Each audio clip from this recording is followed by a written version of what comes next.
welcome to the WagerTalk Podcast for the week ending December 3rd. We've got a big show tonight as William Bernanke joins us from CG Analytics. We're going to talk about where the money's going on this week's conference championship games. We'll take a look at the NFL. We'll ask Will how things fared out last week for the books. We'll also have another segment of Handicappers Corner. Dave Cokin and Ralph Michaels will be joining me in studio. And, of course, behind the board is Mark Seidel, making sure we sound good. We're going to start the show off. Got a big show, so let's get it going. I'm your host, Marco D'Angelo. Let's get the party started and bring in our first guest for tonight, William Bernanke from CG Analytics. Will, thanks for joining the show once again. Oh, always a pleasure, guys. Hope you had a great Thanksgiving. Had a great one. I had a lot of turkey. The Atlanta game kind of ruined it a little bit for me. I was on my fourth serving of turkey when that game was going on, and I had Atlanta plus 13.5. And, well, we know how that turned out with all the turnovers. The question is, how did things go for the books last week with the big Thanksgiving, 5 days of football? How did it work out? Yes, it was quite a wild ride last weekend, starting on Thursday. But I'll just run through some of the, winners and losers for us. As far as college football, the bigger winners were over the course of the weekend. USC was our biggest. I'm sure everybody, just looking at the line move in that game, realized how much we needed USC. One of the bigger games in the last couple of years as far as discrepancy in ticket count and money. So USC with a backdoor touchdown certainly was huge. Ohio State winning outright over Michigan was big. And an off-the-radar game, Tulsa, against SMU. Tulsa taking down SMU was big for us as well. I guess Betters just, really fell in love with SMU in that one. And then as far as the tougher losses, Mississippi State on Thanksgiving Day was not a good result. Virginia Tech coming through, Oklahoma, Washington, and Florida were the bigger losers for us. Interesting. You talk about that USC game, and I know as a bettor, whenever we get a backdoor cover, how nice it is. We enjoy it. We never like it when we get backdoored, but for the books, for that big of a swing, and you're not the only book. Every sports book operator I talked to this week, Will, they said that was the biggest swing game of the weekend for them, and do you guys get as excited as the fans do when you get a backdoor cover in your favor? I mean, you take it as it goes, but certainly that didn't see that coming. I figured USC was finished. I was actually thinking it would be a pick six at some point there for them. I was just waiting for the shoe to drop with USC as far as they're staying competitive. But yeah, it was a nice to happen, especially after that fumble, that near fumble. There was a big swing there, right? That fumble looked like it was going to be a change of possession, and then next thing you know, they're going in the end zone. All right, well, we've got the conference championship games going this week, and obviously a lot of action. A couple games on Friday night, but the big attention is on Saturday. And the first question, that I want to ask you is, in regards to Oklahoma and Ohio State, all week you hear all of the talk show people talking, myself included, that, we got to have the style points. The teams, they got to run it up, Oklahoma and Ohio State, to try to get that number 4 spot if Georgia goes down. I got to ask you, when you guys made the numbers, does that go into your thinking, knowing what the public's going to be thinking because they listen to what everybody's saying? You know what? Not as much with these particular games because these lines would eventually come back to the quote-unquote right number at some point, because the bettors would see the overlay right away, and limits being a little higher, that's a dangerous spot to be in. So if anything, the shaded line might be Alabama, but they don't need to run it up. So that in that regard, that could be the one that's a little shaded, but everything else is pretty much on the button. Will, sticking in the conference championship games, 6 rematches this weekend. And I'm surprised some of the variances from the first week to the second. Teams like Washington that were on the road now laying basically the same and in neutral setting. And, Louisiana laying, I think, 7 or 8 less. When you're doing these rematches now, do you even worry about that first line, or are you just looking at current form and making a new line fresh from the way these teams have acted or reacted the last few weeks?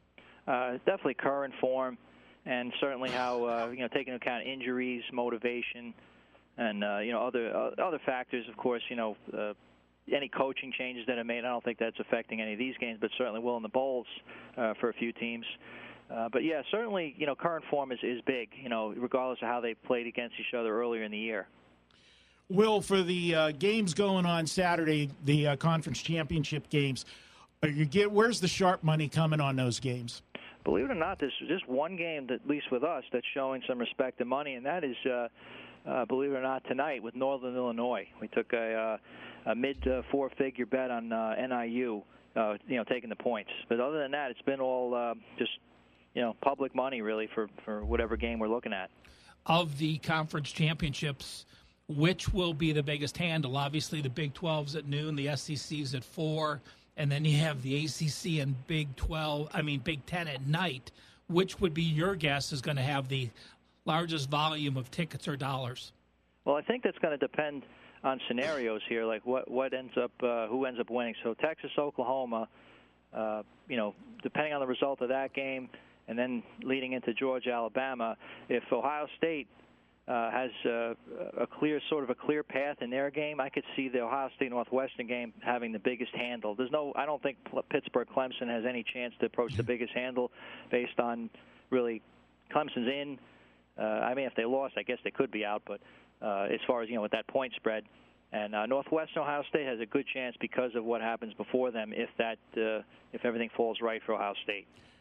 With the Ohio State-Northwestern game, Ohio State has the advantage of being the last game of the day. If Georgia loses and Oklahoma loses, that sets the clear path to Ohio State. But things change at that point. No longer do they need style points. They just need to win if things set up right for them. And we know that sometimes when coaches play to just win instead of playing, they play not to lose, I should say, instead of playing to win, that number is going to get hit hard, in my opinion. The public's going to be all over Ohio State. I think there's going to be value with Northwestern if Ohio State has the clear path, because they have no need to run it up anymore. Yeah, and it's a tough game to bet early because you don't know what it's going to be the situation before going into that game. Like if you like Northwestern, you might want to wait, because in case they do catching 17-18, if that situation arises, and you bet it early, you'd be stuck with a worse number. And of course, if you like Ohio State, I could see a lot of people betting the money line in that game too, laying that huge number based on if they just need to win the game, as opposed to laying big points if they miss out on the better number here, 14.5, 15. Well, last question in college, and this is going back to last week. Fox sent out a release that, the Ohio State-Michigan was their most watched game in college football history. Obviously, they don't have a long history in college football. Does the handle usually relate to that? The most watched game gets the largest handle, and was the Ohio State-Michigan game the largest handle game last week? It was a close second, but definitely has a correlation. USC, and I think that was just because of the one-sided nature. Notre Dame, USC had the biggest handle, but Ohio State, Michigan, being very early in the morning, I think hurt the handles. If that game was in prime time, we would have seen probably double the handle on that, but definitely correlated to being on national TV in the most-watched game. Well, shifting over to the NFL, this week, crazy week with the NFL, 6 road favorites. And not only that many road favorites, but you got 2 double-digit road favorites. You don't see that a lot in the NFL anymore. How tough is it right now, putting these lines up? Because basically we're getting to the point of the season where we have the haves and the have-nots. And unfortunately for you, where the public's coming, and you've got to set a number where you're trying to slow the public down, but you can't go too far to open yourself up for the advantage players that are going to take the value. How hard is it setting these numbers right now? It's difficult. You never know the motivation of some of these also-rans. I mean, they could come out playing well and being competitive, and then as soon as adversity hits them, they sort of quit, especially in the second half. And then with that home crowd booing with certain teams, you want to be able to put that cushion in there, so at least if these offenses are pouring in on them, the road team, that they still have that outside glimmer of hope that they could cover the game, a backdoor cover or something. That's with these inflated lines give us that little cushion because some of these teams catching shorter numbers, it's very difficult for a backdoor. They got to basically be in it to the end, or you're not covering. Will, a two-part question. The first is, was last night's game, the Thursday night game between New Orleans and Dallas, a very high handle compared to what you normally have because of the marquee teams? And looking forward to the NFL games, what games are seeing the most action, especially from the sharp sides? Yeah, last night was a great handle for that game. Pretty good result. Not as good as people thought because we actually got hit pretty hard on the total, on the under. You probably saw the line move, and that we never got even close. I think that was just incredibly off. But as far as some sharp respected money we've had this week, unusual teams here, not quite the normal culprits. The 49ers are seeing some. Atlanta, that line I believe is crossed over where they're favored now. The Jets saw some early in the week. I don't know what they're thinking there, but they saw that. And the Raiders, believe it or not, some people, we've taken some respected money in the Raiders at, I think it was plus 15.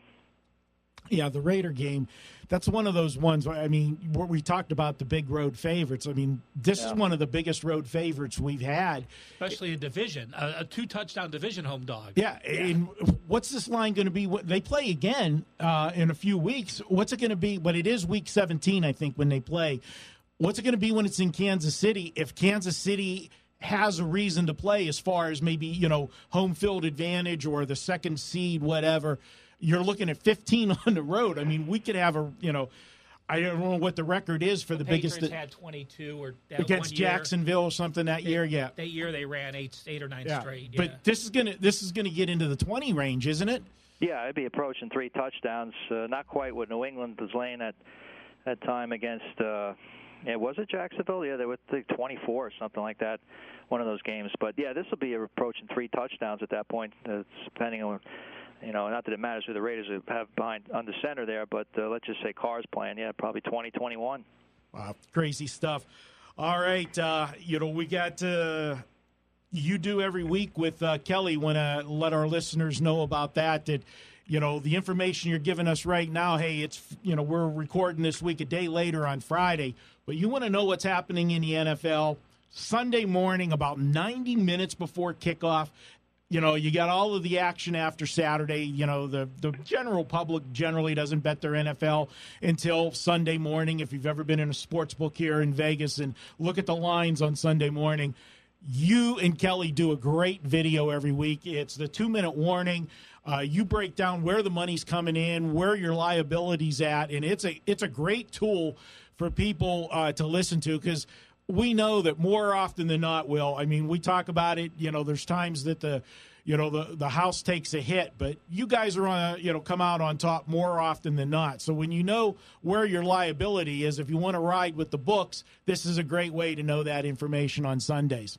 Oh, yeah, it's great. I'm always excited to, fill in everybody on what's going on Sunday morning and, who we need, where the money's going, where any respected money's going.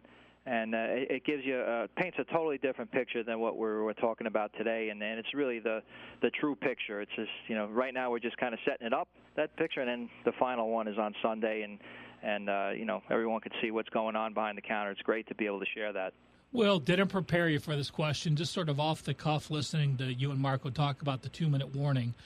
If you had to just give us an estimate, how much of the NFL sharp money is bet on Monday, Tuesday, Wednesday through Saturday, or the day of the game in those 3 scenarios? Is it a third each? Is it, 50% early and then maybe 10 or 20% late, or is most of it the day of the game? Well, definitely early in the week is a very tiny fraction just because limits are lower. Middle of the week, I'd say just a rough guess would be 30%, 40% maybe on a certain week. And then Saturday, Sunday, to me, from what I've seen, about half, if not a little more than half, is done Saturday, Sunday. So a lot of people always hear another hearsay thing that we talk about all the time in Handicapping Corner. People think the sharps bet early and jump on it, but that's really not the case because they don't have the ability with the lower limits. Exactly. Yeah, it's more of a just positioning. The motivations change. Some bettors like to position themselves for maybe a middle. They'll bet early to, move a price up. You name it, they'll do it.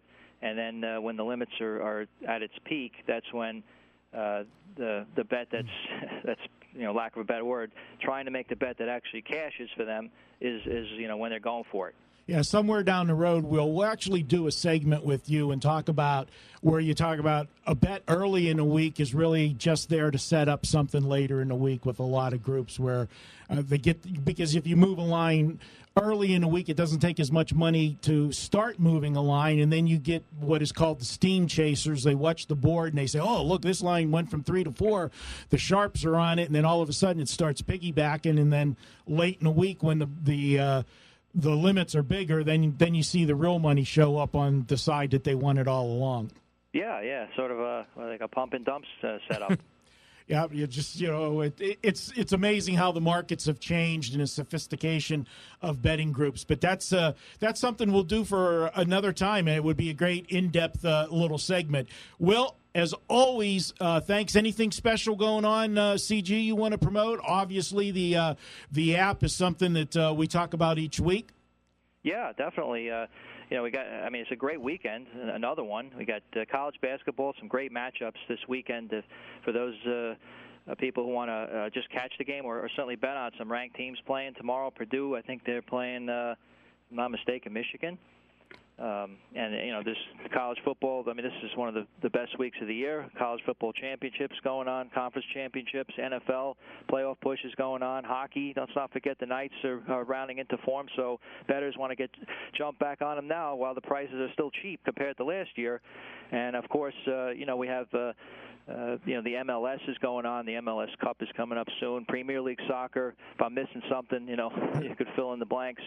But, definitely get down to one of the books, the Cosmopolitan, the M, the Silverton, sign up for an account and download the app and definitely avoid any lines. And certainly with all this action going on, you want to be able to get your bets in and go about your weekend day.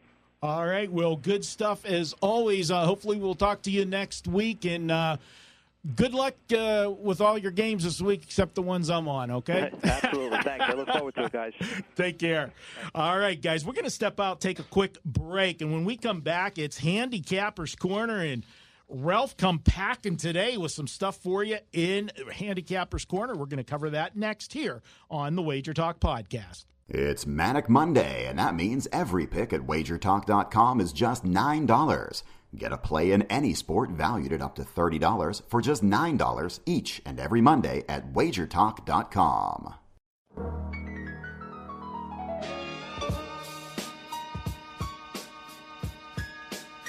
Welcome back to the WagerTalk Podcast. It's time for Handicappers Corner. And before we get into Handicappers Corner, I got a special offer for you guys this week. It's Conference Championship Week. Exciting week, a lot of football. Big games. They don't get any bigger than a conference championship.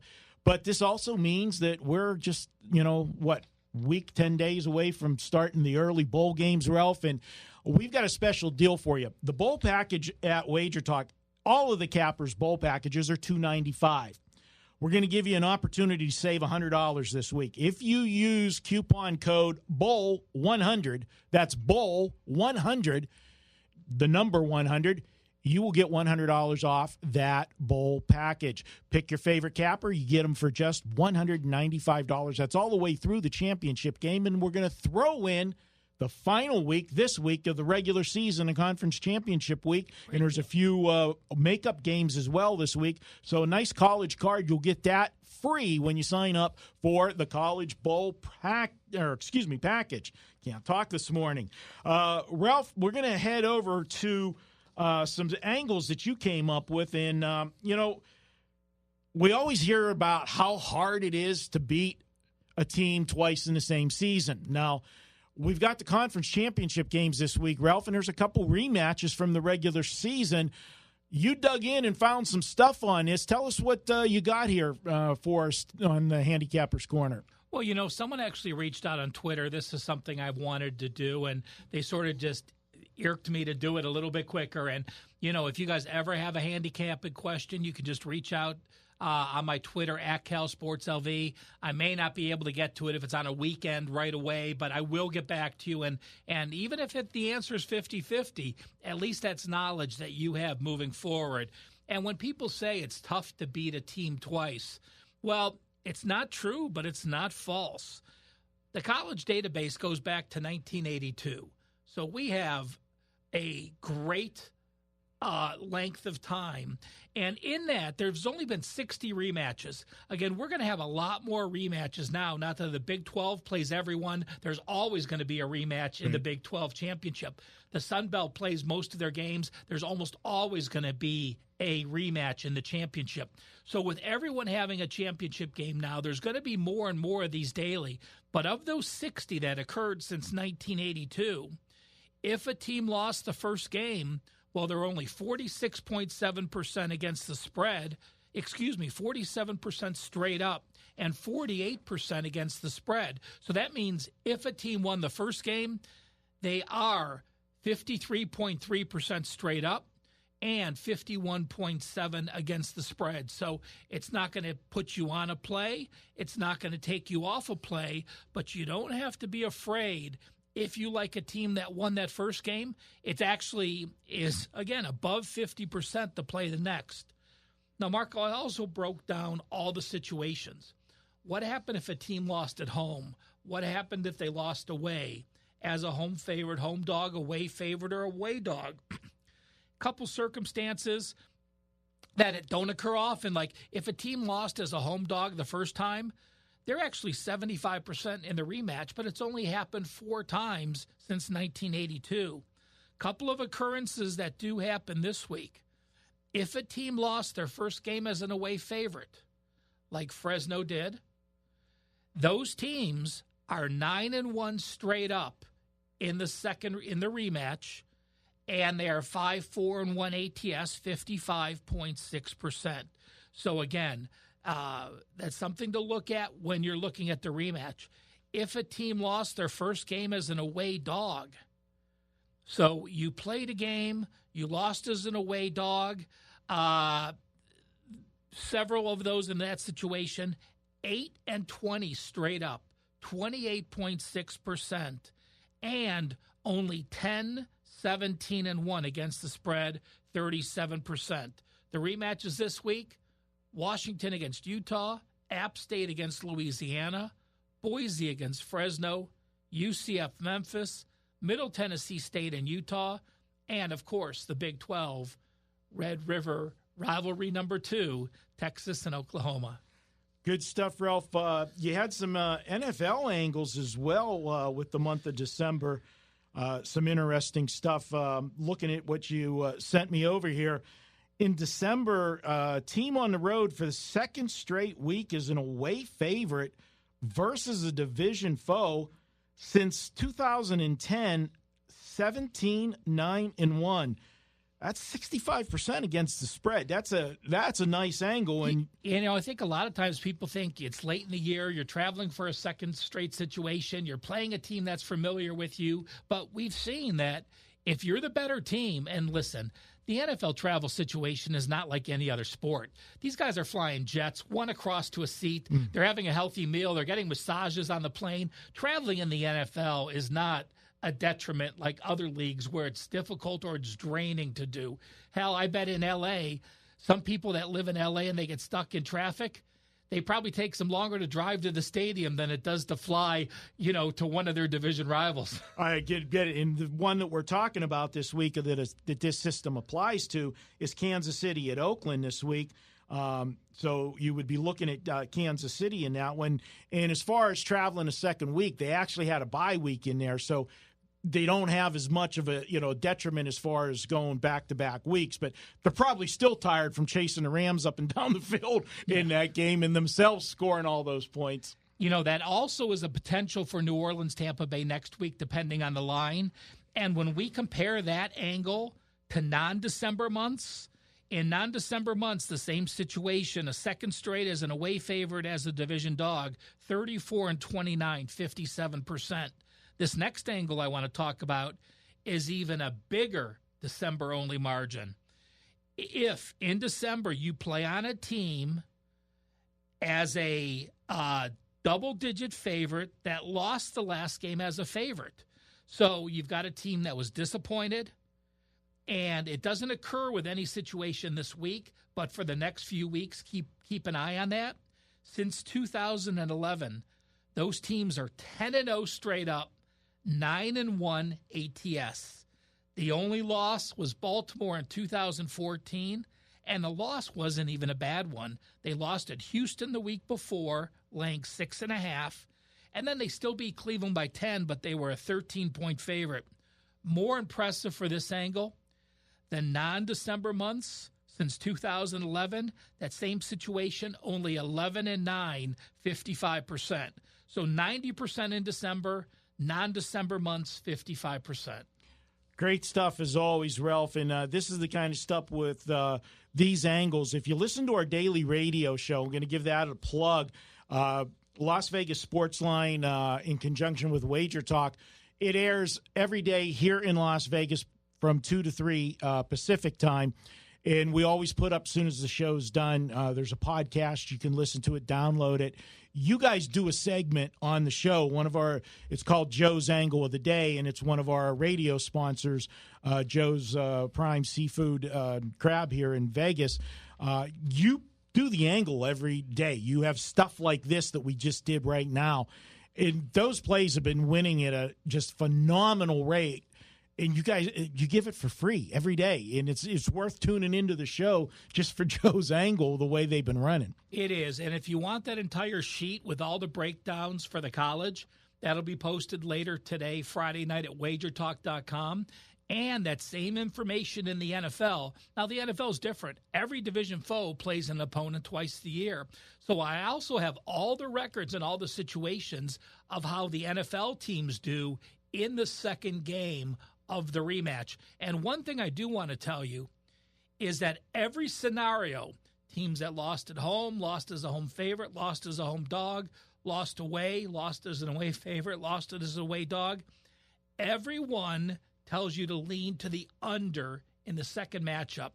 In fact, since 2010, if you bet every game under the total in the second matchup in those division games, you have hit 54.6%. The over-under, 176 and 212. Again, all that will be posted for free. WagerTalk.com. Go to the Cal Sports page, and you'll see the free download later tonight on Friday. All right, good stuff, Ralph. We're going to step out for another quick break. When we come back, we're going to break down some of the biggest college football games on the weekend card. A lot of looks at those championship games. That's up next here on the Wager Talk Podcast. Every Tuesday, WagerTalk.com offers a best bet selection from its hottest handicapper. It's a great way to introduce yourself to WagerTalk.com with a big best bet winner for just $2 on $2 Tuesday.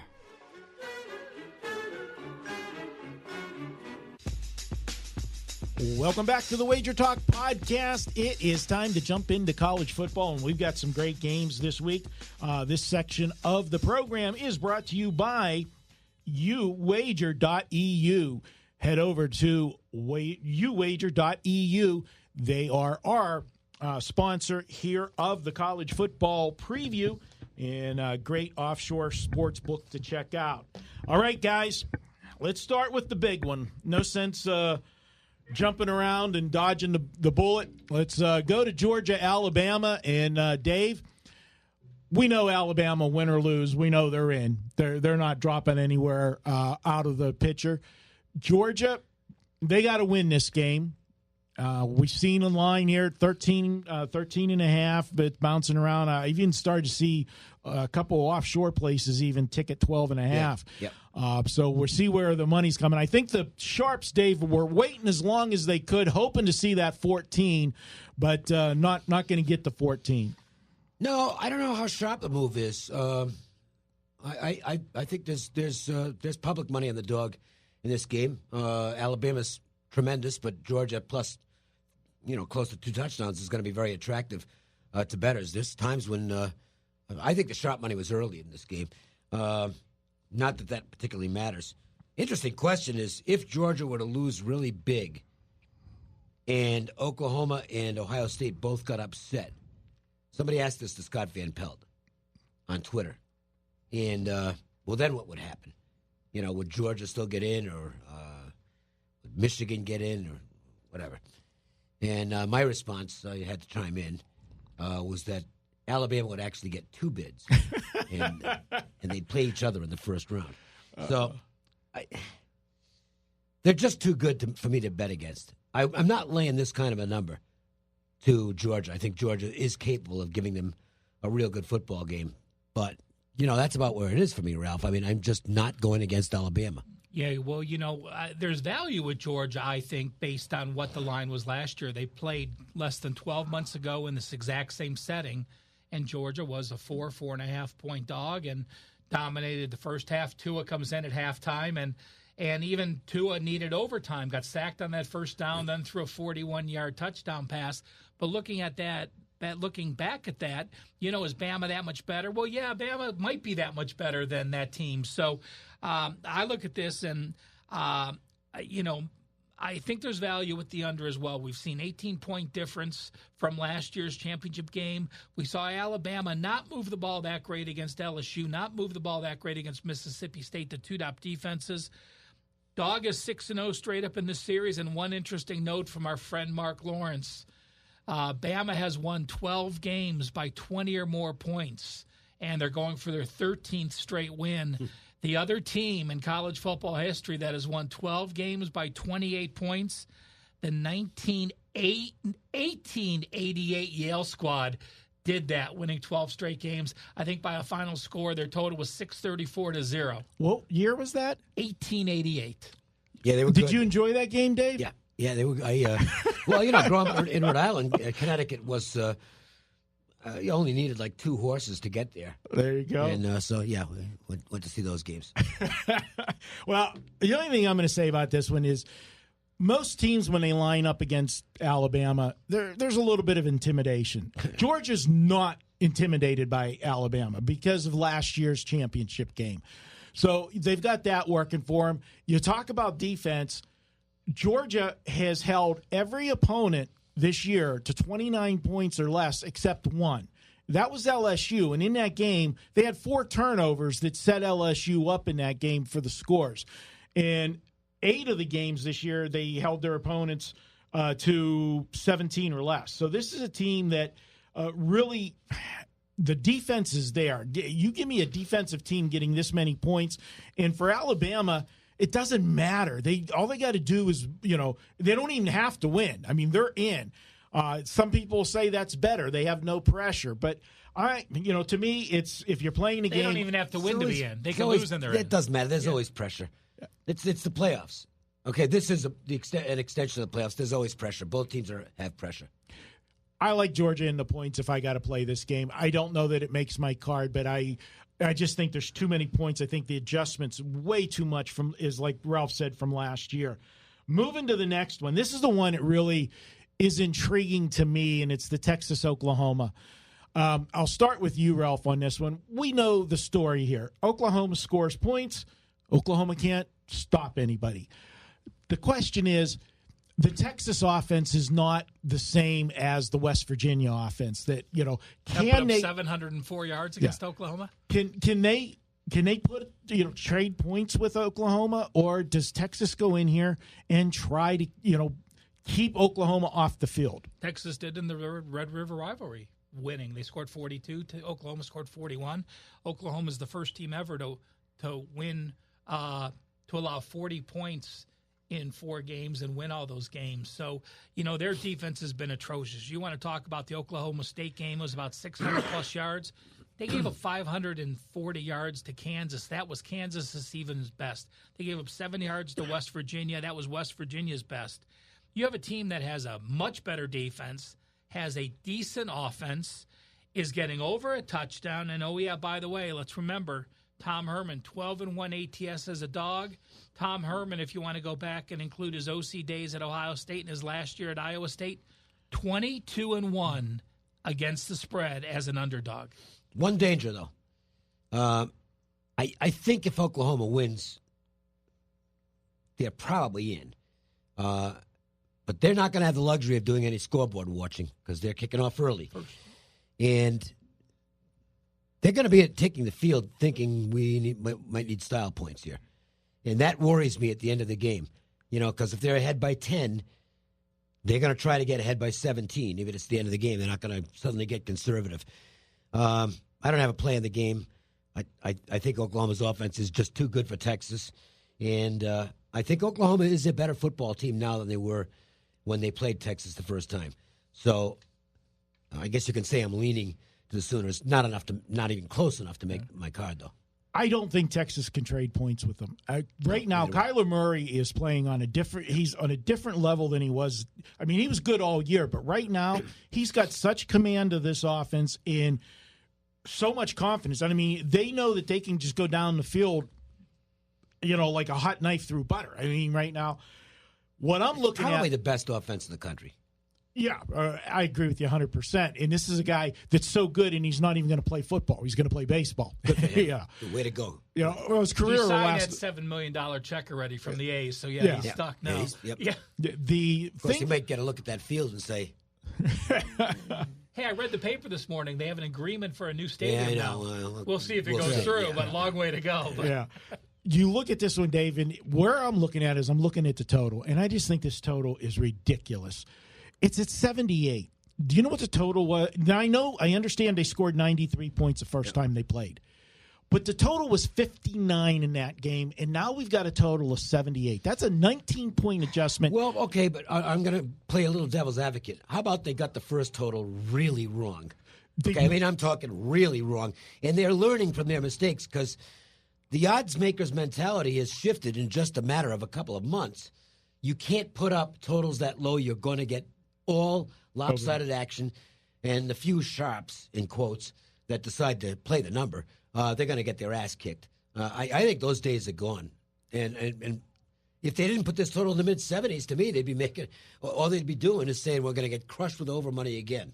Well, I agree with you 100% with what you're saying, but what I'm going to go with this game in – this is what I'm looking at. The first game, Texas had 3 turnovers in that game early that turned the game around and gave Texas the big lead. And Oklahoma had 2 defensive scores against West Virginia, 2 fumbles and touchdowns. Yeah. So you had a situation where Texas had the lead and Oklahoma had to keep attacking.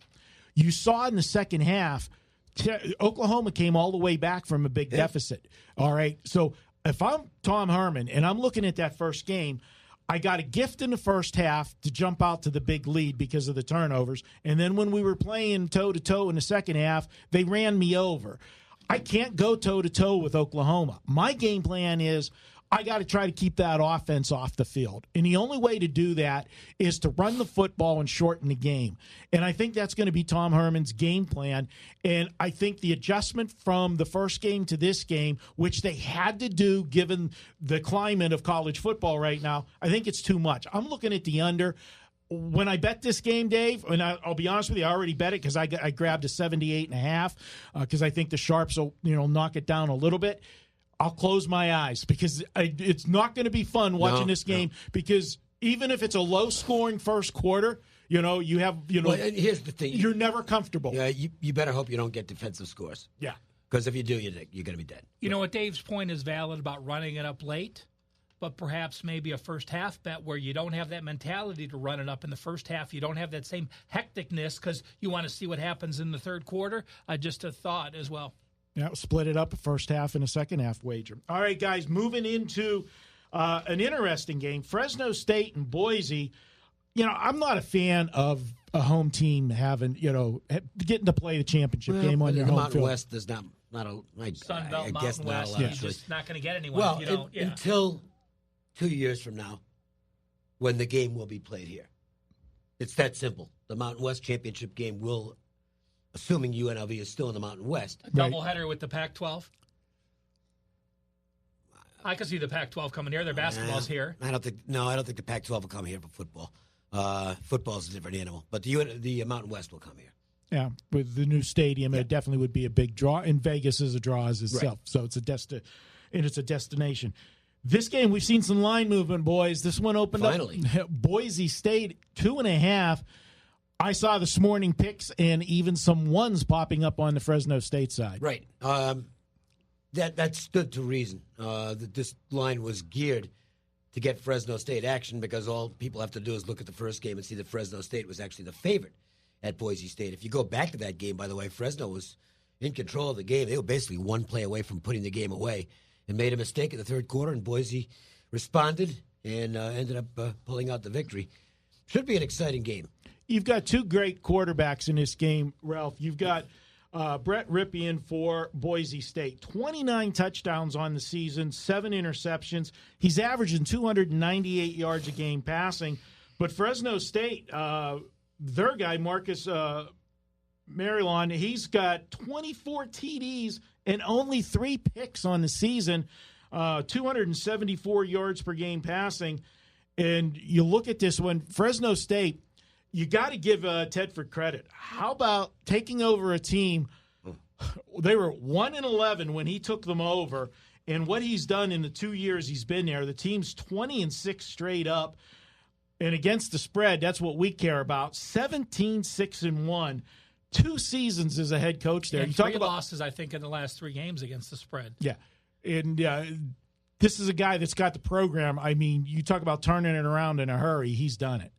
Well, we say it's hard to beat a team twice, and we proved that's not always the case. But this Fresno team is not intimidated going in the blue. This is their 4th matchup in a calendar year. Remember, these 2 teams played and then had to play at Boise, even though Fresno was the better team last year. Fresno has their chip on their shoulder.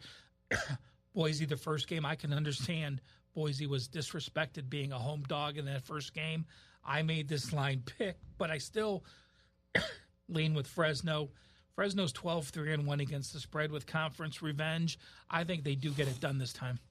All right, good stuff. Well, let's go to that last one. Everybody's been talking about it. Oh, the Ohio State Buckeyes, they're the best team. And if I hear one more person tell us about how this is 2014 all over again, and they rolled in that championship game. They ran the score up. What was it, like 55-0 or something? 52-0. 52-0. I was at that game, and Wisconsin went for a 45-yard field goal on the last play of the game to try not to get shut out. Yeah. That's all we've heard about is style points. Yeah, but here's the problem. Unless Georgia loses and Oklahoma also loses, Ohio State's not getting in.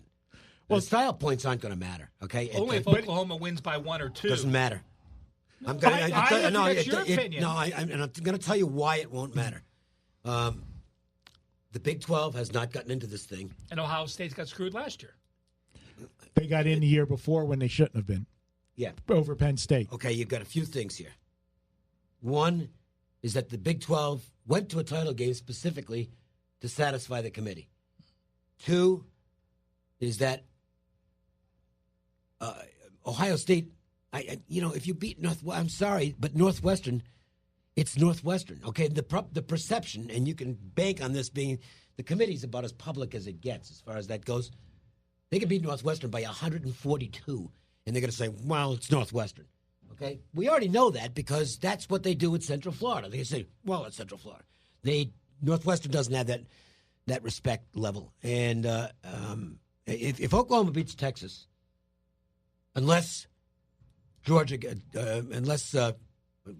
wins, if Georgia wins, that changes everything. Well, no, if Georgia wins, Oklahoma's dead anyway. Right, Georgia wins, Georgia's in. Yes, yeah, it's done already. Right. It doesn't matter what Ohio State does. Right, yes, but I don't think it's going to matter anyway, and they're stuck with the late game, so they've got to hope Oklahoma loses, and that Georgia also loses, and by the way, maybe loses and doesn't lose close, because if Georgia loses close to Alabama, I think Georgia's still in ahead of Ohio State. Oh, I don't think that. Well, I got to give you one other thing. They are public relations conscious. That nonsense with Ohio State, you off the field, the assistant coach stuff, and Urban Meyer having to sit 3 games, don't discount that in a push comes to shove scenario. That is really important because they know that if it comes down to that, they're going to get all kinds of criticism from all the talking heads all over the place. Doesn't matter to me. I don't give a rat's ass myself. I don't. I'm sorry. I'm not going to pretend I do. It's got nothing to do with me, and but I'm going to tell you something. That's the biggest tiebreaker out there is the 3-game Urban Meyer suspension, and it's why unless things break perfectly, I don't care what they do in this game, they're not going to get in. Ralph, I know you're the big Ohio State guy. I agree with Dave. If Oklahoma wins, it doesn't matter what the score is. Oklahoma's getting in over Ohio State if Georgia loses. But I'm going to point this part out. The mindset of Ohio State, they all believe that they still can get in, and they will try to run the score up. But this is the problem with what everybody's overreacted to last week's game, okay? Totally agree. Oh, yeah. Okay. I would have made this. We brought this up on Dave's show yesterday, and with Jason Simbal from CG Technologies, and I said if Ohio State would have won by 1 on a defensive touchdown in the last minute, this game probably would have been 8 or 9. Yeah. So I completely agree. This line is whack. Yeah, it's whack for 2 reasons. Because it's the overreaction to last week's game is going to start it. And now everybody talking about 2014, how they ran the score up on Wisconsin in the championship game that made them leapfrog Penn State when I think Penn State got absolutely – or no, that was the year that he leapfrogged TCU and Baylor, right. Wasn't it? They didn't have the game, right. So that's why they went to the Big 12 championship. That's right. They never we were that driving home that Sunday from the game that Sunday before. Yeah. We heard on the radio they got in. We didn't know if they were in or not. But, I agree. Marco, I completely agree. I would have made this line 9. And number one, people talk about if Oklahoma wins by a couple, Ohio State has to roll it up. Well, you have to have a much better team to roll it up. You don't have a much better team with Ohio State. They had one great game against Wisconsin, against Michigan, at home with every fan base playing at 100% motivation level, which you can't repeat the next week. And also, because I know this is a game to ostensibly get in the playoffs, and it's the Big 12 title game. The Michigan game was still bigger. No question. I think there's no way they can play that level of enthusiasm they did. And Northwestern is such a, obviously the spread trend, everybody knows about that. 11-0-1, and the thing of it is, the dog. Fitzgerald always gets his teams well prepared against better opposition, and they don't make mistakes, they don't make stupid penalties, and that's why they're such a good dog. I guarantee you, Northwestern's game plan is not going to be to run the football 40-some times like Michigan did. That was the one thing that Ohio State did do well, was stop the run. Yeah. You need to pass the football against this defense. You also need to be patient. And I don't know if, that's one thing I don't know about Haskins. We'll see. I think Haskins is tremendously talented, but you got to be patient against Northwestern. And pick your spots. Well, he wasn't, because when Michigan went to the zone last week and not playing man-to-man, he struggled the first few passes. He was very confused. Yes, absolutely. And let me throw this scenario out. Because it is the last game, guys, remember, if Oklahoma gets upset by Texas and Georgia loses to Alabama, all of a sudden, Ohio State doesn't need everything. Ohio State doesn't need style points. No, they just have to win. Right. And now you're playing not to lose instead of playing to win with a big inflated number. Yep. Northwestern's the play here. I'll tell you what, even if Oklahoma wins by 1 on a crappy game and they got very lucky to win, and Georgia loses, and people say Ohio State has to run up the score, and we see this line go to like 17. Oh, then I think that's more value for the dog. To me, you gotta wait. Ohio State is not the team to be able to run up the score. I don't believe it, and I think if that's the case, and the Joe Public bets it up to that, I'm going to be on the underdog for sure. All right, guys, good stuff. We're going to step out from the college, head to the NFL. We got some, I'm not going to say great games this week, because this is probably one of the ugliest cards I've seen in the NFL this season. 6 road favorites, a couple double-digit road favorites in there. We'll be back to break down some of these good NFL games up next here on the WagerTalk Podcast.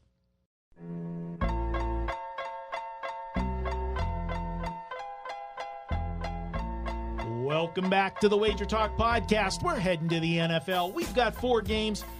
This one's not really a marquee matchup, but we've got one red-hot team and one team that the ship is sinking so fast. The rats are leaving the ship, Dave. Indianapolis and Jacksonville. Does Jacksonville find any way that they possibly can get themselves up? Well, let's just assume for a moment that they do. Just for the sake of argument, let's say, well, it's a divisional game, and Jacksonville's going to be fired up. A home division game, yeah. Right. Okay. So, and then you look and see, well, Ramsey might not play. Fournette's definitely not playing. Cody Kessler's the quarterback. And the Colts are coming in on fire. Who wants Jacksonville? Hey. Look, I know you can look at this and say, well, if it looks too good to be true, then it probably is. I don't think it's too good to be true here. I think the Colts are on a rampage right now, and I don't see why the Jaguars are going to stop them. You guys know I'm a Browns fan. Hugh Jackson said, Cody Kessler is my quarterback. He can be the guy to lead us to the promised land. If Hugh Jackson says so, you got to bet against it. You look at this game, and, the only negative is that 3 weeks ago, Indy was a 3-point home favorite, and now they're a 4-point road dog. But look what's happened in the interim. 5 wins and 7 losses. Indianapolis is on a winning streak. They're playing great football, and everybody knows the Jaguars. They had a last-second field goal to get by in Miami. Well, take away one. Yeah. Okay. The Jaguars. I'm not making a side. That was a sandwich game last week. Here's the other thing. Okay. This is based on power ratings because power ratings take a while to adjust. This is a game where the bettors who bet teams rather than players, they're going to bet Indianapolis. This would be a game where the bettors who bet numbers rather than teams should be taking Jacksonville, and they're not. So that kind of tells you right there, the Jaguars just are stay-away material at this point. You either play against them or leave the game alone. The thing is, as much as they keep losing, they keep hanging around in the games. That's the only thing because, as you said, from a number standpoint, the value is on Jacksonville in this game. There's no question. And that's why I won't play the game because the value is clearly on the Jacksonville side. But I don't have any qualms about not playing value at times. That's the beauty. You don't have to play every game on the board. A couple notes. Kessler as a starter is 0-9 straight up. What a shock that is. 2-7 ATS. And again, Jacksonville, 7 straight losses, 1-5-1 ATS. So we talked about a game. No one's stepping up on this game. And again, it's I don't know if they're going to win again. They could end up 3-13. Yeah, maybe they'll end up in Vegas. Oh, we already have one of those teams that quit on the season. Yeah. Okay, Marco, let's talk about my team. The Browns had lost 25 straight road games. They were 1 away from matching Johnny Detroit's Detroit Lions record. All-time NFL losing streak. Now you have 2 straight wins. You're going to face a team, Houston, who has a win streak. Your thoughts? Well, I'm just going to tease you guys a little bit and say you're going to have to wait because I'm not going to talk about this game now. This is my best bet that I'm going to have. So you'll get the best bet in the next segment. So I'm just going to let you guys have the floor right now. Well, I'm not going to say much about it because I think Houston is about priced where they're supposed to be in this game. And, I guess I could make up some kind of bullshit to give you a side in the game, but I don't have anything. And the Browns are clearly a better football team since Jackson cleared out. Mayfield is playing at a much higher level. I mean, the OC has gotten a lot of credit in Cleveland because, Baker Mayfield has just gelled with them, and it looks at him, Whatever Greg Williams is doing, it's working. It looks like he, welcome to head coaching. I don't want to go against Houston. Team's on a roll. They're just playing really good football. And they priced the game where they're supposed to price it. So, okay, I'll watch. Marco, I know you have a best bet on this. We'll talk about it later. But I have a definite lean. This is not a play by any means. It's not to compare to Marco's best bet. But listen, Cleveland had lost 25 straight road games. It's tough to win on the NFL road. Your one win was at the worst team in football right now, Cincinnati, and their quarterback got hurt. So I am not going to play Cleveland on a second straight road game. In that situation, Cleveland's pocket's been clean. They have not given up a sack the last 2 weeks. Well, Clowney and Watt have had 11 sacks as a team the last 2 weeks. That scares the hell out of me. Baker can get out of some jams, but to me, I have a definite lean with Houston playing against my Cleveland team. All right, let's go to the interesting one, guys. It is Minnesota at New England. Dave, when we talk New England games, I got to start with you. Why? Well, because I'm from there. Because you're from there. Okay. All right. And I know like that the Red Sox. That's a big difference for me. Gee, yeah. He's diehard Red Sox. I don't really care much about any team in the NFL. How's the Bruins? Where are they ranked for you? Well, I know you got the Knights I still now. like the Bruins and the Golden Knights. But Bruins more than the Pats? Oh yeah. Okay. I probably like Boston College more than the Patriots. No, I've been in the betting thing so long. In the NFL, I don't know. It's just, to me, it's a betting league. If it wasn't for the bets, I probably wouldn't watch the league. Well, Belichick and Brady, it's tough to go against them at home. Is it ever. But you know what? This is not vintage Patriots team. They've got a lot of holes in this team. Yeah, but there've been some other additions to the Patriots that have been like this, where there've been holes, and they're still really good, and they're still really good at home. And I think you're going to get that this weekend against the Vikings. Look, the Vikings, they're a nice team, and they got a good win they needed against the Packers. A depleted Packers squad. Yeah. They'd even lost more during the game. But yeah. I don't think the Vikings. And by the way, the Patriots, look, they're sniffing that number one seed. They want that number one seed. They don't want to have to go to Kansas City. And if Kansas City gets beat somewhere, Patriots move ahead of them on the tiebreaker. So I think New England's going to be looking to stay clean here. And I expect them to win this football game. Ralph, you look at New England, the two signature home games were the KC game, which both teams went up and down the field. You had, Patrick Mahomes. To me, that's the game where I finally, you're the real deal. Oh, yeah. When you went to New England and I faced... think you and all the other doubters out there agreed on that game. Yeah, that was the changing of the guard. Yeah, I mean, he lost the game, but he won me over. He did not lose the game. The defense lost the game. Yeah. And well, look, it was whoever got the last possession was going to win the game. And sort of like them against the Rams. Yeah, he scored, and it was when he scored that touchdown on that 75-yard play, I tweeted out immediately. Too soon. Yep. Yeah, exactly. But you look at this one, Ralph, and then the other signature game was the Green Bay game. And that was a final score of 14 points. I was on New England in that game and cashed the ticket. But I'll tell you what, I felt like I stole money in that game. I had the Patriots in that game, and we did. Was fortunate to win. Yeah, we stole that one. Not to cover. Not to win, but to cover. Yeah, the game was tied, if you remember, late in the third quarter, and Green Bay's driving. They're going in for the go-ahead score. They turn the ball over. New England capitalizes on that turnover, gets a touchdown, and then in the fourth quarter, give Belichick credit. When most teams would be looking to try to run the ball and milk the clock, he comes out with a gadget play, and does a double reverse pass downfield, sets up a touchdown, and that's the 14-point margin. It took a turnover and a gimmick to get out of that game with Green Bay. If Minnesota and Kirk Cousins can have a clean game, and that's a big if with Kirk Cousins to have a clean game, whether it's an interception or a fumble. He's always prone to that. But if he has a clean game, they can move the ball against New England, and they still have a good defense. I don't know, man. This number at 5 to me is like they want you to take New England, with it being under the touchdown, but you couldn't make it a full touchdown. I don't think Minnesota can move. I think Minnesota, the teams that moved the ball on the Patriots had a deep threat. I don't think Thielen's a deep threat. I don't think Minnesota has that deep threat. Minnesota's defense has been good, but they haven't been spectacular. You look at New England, and Gronk is just back this week. I mean, what receiver combo, quarterback combo is the best in the league? I mean, AB and Big Ben, or Julio Jones and Matt Ryan, or Gronk and Brady. I mean, or anybody in Hopkins, and it happens to be Deshaun Watson. Yeah, but Gronk is that important to Brady as just being that extra, that feel-good receiver out there. And then you guys mentioned it, New England as a home favorite, 33-14-1. I am on the Patriots. Throw the last stat out at you. Minnesota, you said their defense isn't that good. They're the number 6 defense, allowing 5.4 yards. I just said they were good. They weren't spectacular like they had been in the past. Okay, I'll give you that because they were ranked in the top 3 last year. Now they're 6th. You're correct. No, that's a good defense.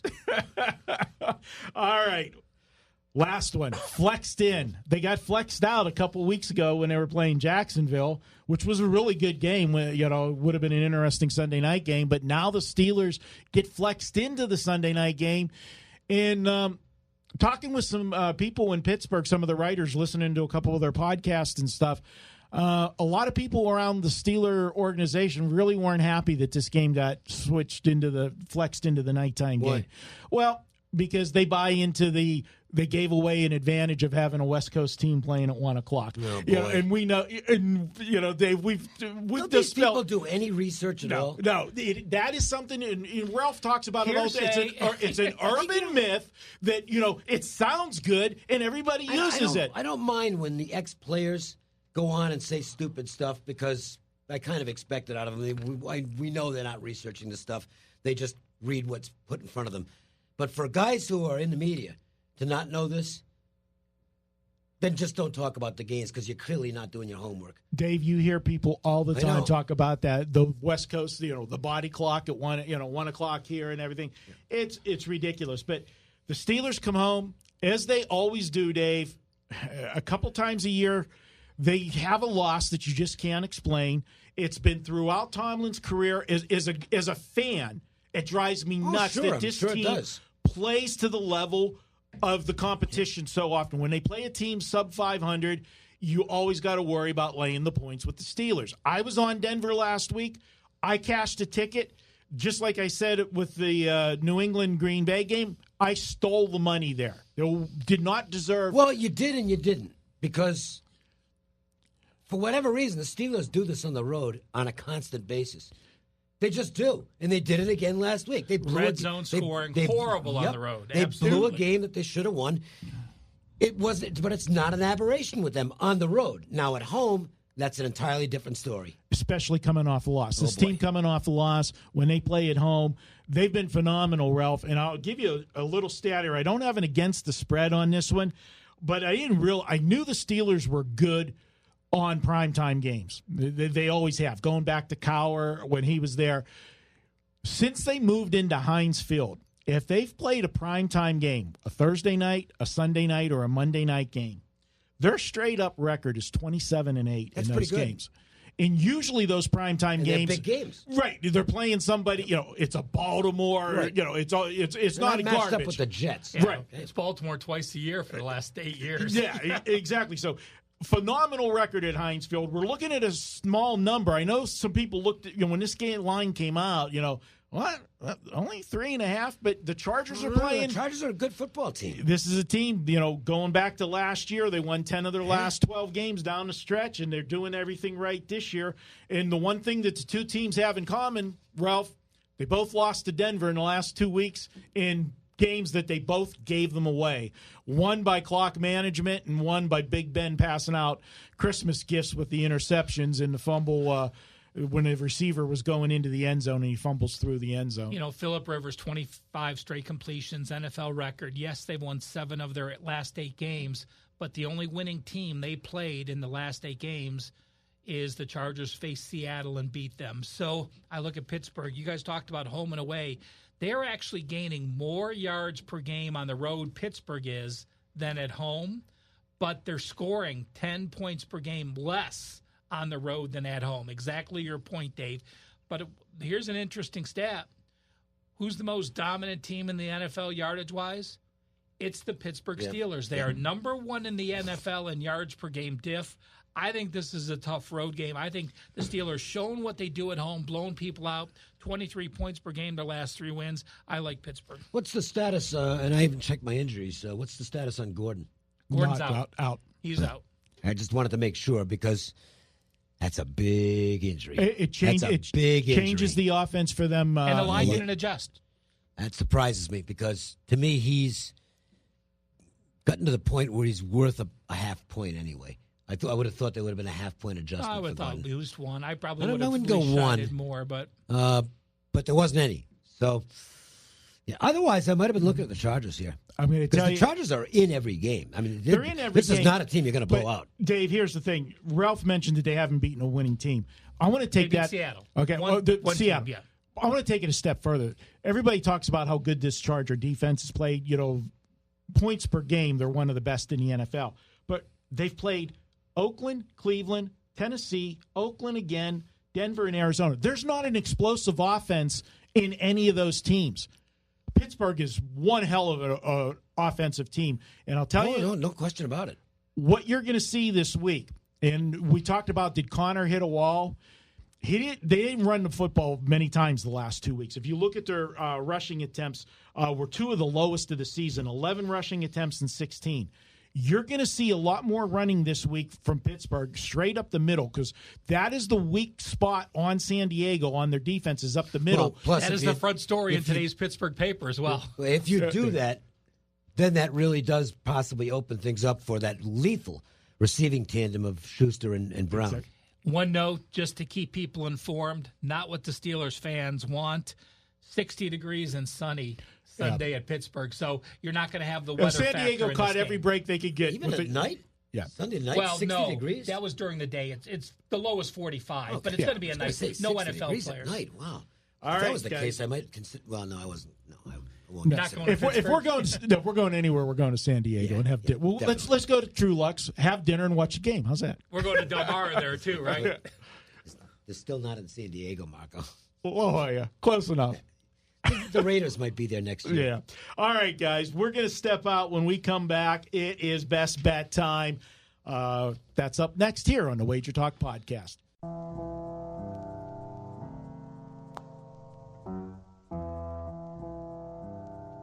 Welcome back to the Wager Talk Podcast. Before we jump into this week's best bets, I got a special offer for everybody. Want to remind you, you could pick up any capper at Wager Talk. His bowl packages are priced at $295, but if you act this week only, you can save $100 on that. Use coupon code BOWL100, and you'll get the bowl package instead of $295 for $195. And guys, that's every bowl game. All the 5% plays everything right through the championship game from your favorite capper. And if you sign up this week and save that $100, you're also going to get the final week, conference championship week of college football free. Good action this week. You got Friday night games, Saturday games, big slate on Saturday with all those conference championship games. You'll get that week free when you sign up for the bowl package. And who's number one in college football anyway? I hear he wears sunglasses. It's been good. It's been good. You've been 2 years in a row. What are you, like 64 and 63% back to back? I'd like to get to 65 if I can this year. It's been good. So, I thought you were going to say 69. There's not enough games left to do that. Okay. I'd have to win every game to do that. All right. So. But I like. I thought you were going to say. I like the direction. I'm too old to think about things like that. All right. Well, you know what? I got to segue to you to get out and save the show, Dave. What's your best bet? I don't know whether this will end up in my card or not. I'm going to wait around. It'll be a late release if I do, for two reasons. One, I want to see what the situation is, and two, if the situation breaks right, I think I might be able to catch more points closer to game time than right now. So this is a best bet with an asterisk, because I would definitely recommend waiting on this. Northwestern, for the reasons we outlined earlier. Northwestern has a very good chance to compete in this game. And if it breaks right, I might even sprinkle a little money line. They might have a shot. You know, if Ohio State's dead in the water, Northwestern might just beat him. Ralph? You know, I mentioned this earlier in the SEC championship and looking at what the line was last year in the championship compared to now. You know, we have almost an 18, 19, 20-point difference. So I like the way Georgia's defense is playing. I like the way Alabama's defense is playing.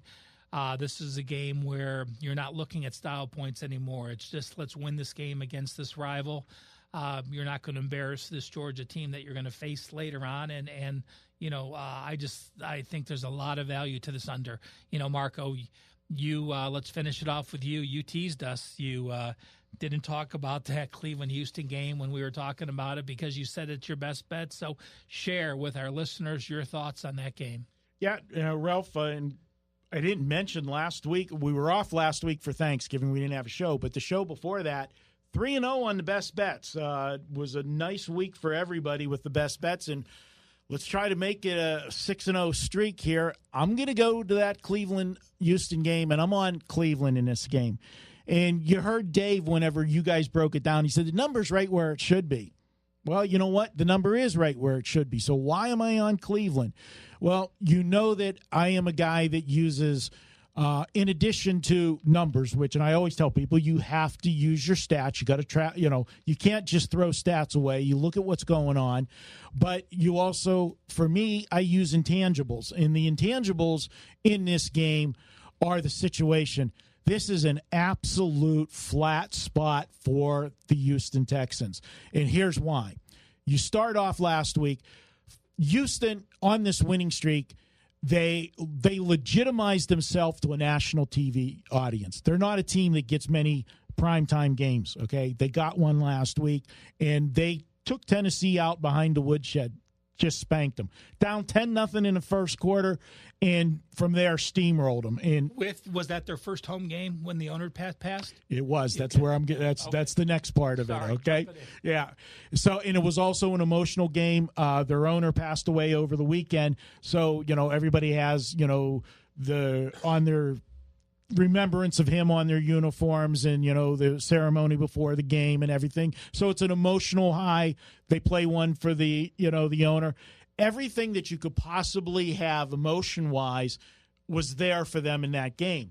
They knocked off Tennessee. By knocking off Tennessee, gave them a 2-game lead over Indianapolis in the division. Tennessee fell to the third spot.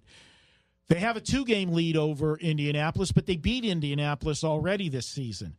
In Indianapolis. I remember that was the great Frank Wright decision when he made the bonehead decision of not going for it and not making it, and then they were able to make a first down and get a field goal. So it's in essence a 3-game lead. You've got the tiebreaker right now. Absolute flat spot. Now let's look at the Cleveland side. This is a team right now that even though they're out of it, we talk about this time of the season, teams out of it, they throw the towel. This isn't a team throwing a towel. There is so much excitement in Cleveland right now because of Baker Mayfield. They got rid of Hugh Jackson, got rid of Todd Haley. And let's just stop for a second, okay? Todd Haley leaves, and Baker Mayfield has had his 3 best games in a row as a pro quarterback. That's not a coincidence. Todd Haley gets released from the Steelers last year. The Steelers' offense is playing at a different level this year. Granted, it's the emergence of Juju, and everything. But again, this whole offense. But Steelers are doing that without Le'Veon Bell. Le'Veon Bell. Yeah. Okay, so that just tells you how bad Todd Haley was. And there's an excitement in Cleveland right now. This is a perfect spot. And my favorite saying about fat and sassy, Houston is as fat and sassy as they could possibly be off of that big win. You're going to have a natural letdown from the emotional high of playing for the owner in that game. And they got the cushion in the division. This is a great spot for Cleveland to come in there and steal a game. I think this game goes right down to the wire. And you know what? When you're talking about a team having a letdown, I'll give a 2-parter on this one, kind of. My official play is Cleveland plus the points, but I also think there's going to be a ton of points scored in this game because this Cleveland offense is moving right now. And where a team lets down, if you do have a natural letdown, it's going to be on the defensive side. They're not going to have that intensity. J.J. Watt, as you said, it seemed like every play, him or Clowney was in the backfield. I like Cleveland in a high-scoring game. Cleveland is my best bet, guys. And that's going to wrap up this week's show. I want to thank tonight's guest, William Bernanke from CG Analytics. Of course, my guys in studio, Dave Cokin, Ralph Michaels, giving us the great information, breaking down the games with me. Behind the controls, Mark Seidel, making sure we all sound good. Of course, a big shout-out to Johnny Detroit and the crew in Detroit. A little shout-out to Missy and Jeff. And they make sure that this podcast gets loaded everywhere, guys. We're on all of the platforms now. You can download us on iTunes. You can listen to Google Play, Spotify, iHeartRadio. And I want to thank you guys, our loyal listeners. Guys, without you, we wouldn't have a show, and we appreciate you taking the time to spend an hour with us each week as we break down the games for you. For the gang, I'm Marco D'Angelo. Till next week, let's cash some tickets.